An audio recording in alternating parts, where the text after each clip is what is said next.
first I'd say thank you to all of you, but what I'm trying to understand is, and anybody can answer this, how do these guys, how do these people on the court, how do they rationalize it?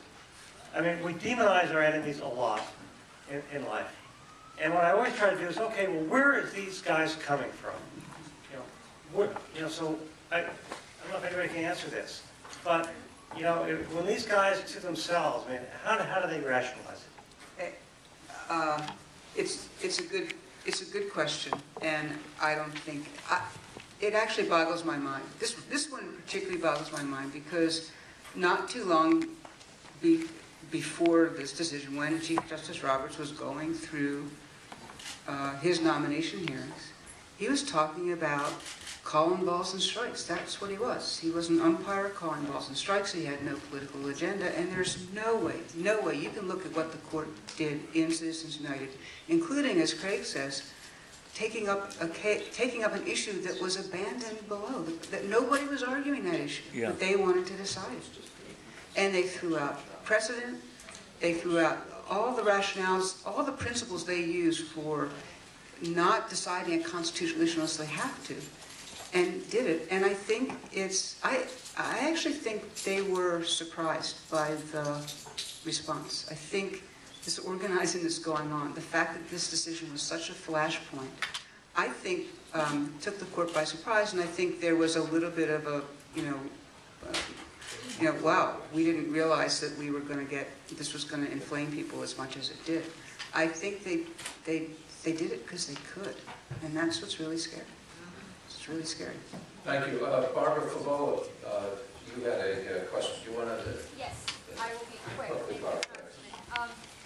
I'm just trying to get back to more of a good government model. I know that's naive, but it would seem to me that there'd be a lot of support, even from some of these Republicans, to legislate something that might suggest each issue, whatever issue pops up in a campaign, there has to be equal time to discuss all sides, equal airtime.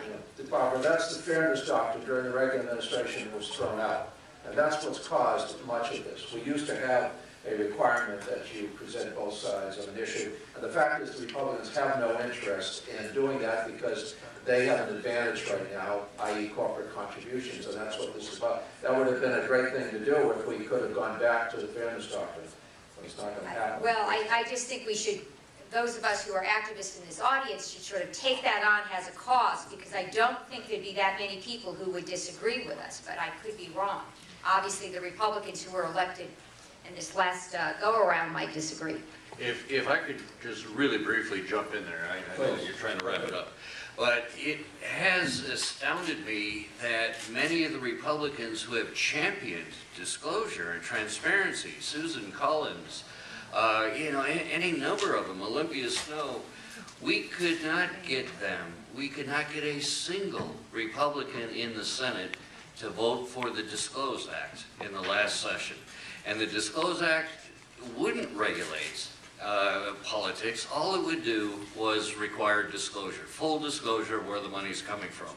What was going on was the Republican caucus marched in lockstep with Mitch McConnell because they knew that the policies of the Democrats and the Obama administration of regulating Wall Street and the banks, regulating the healthcare industry, was going to bring out their money, their corporate money, in mass, supporting Republican candidates, as long as it didn't have to be disclosed to the American public where that money's coming from.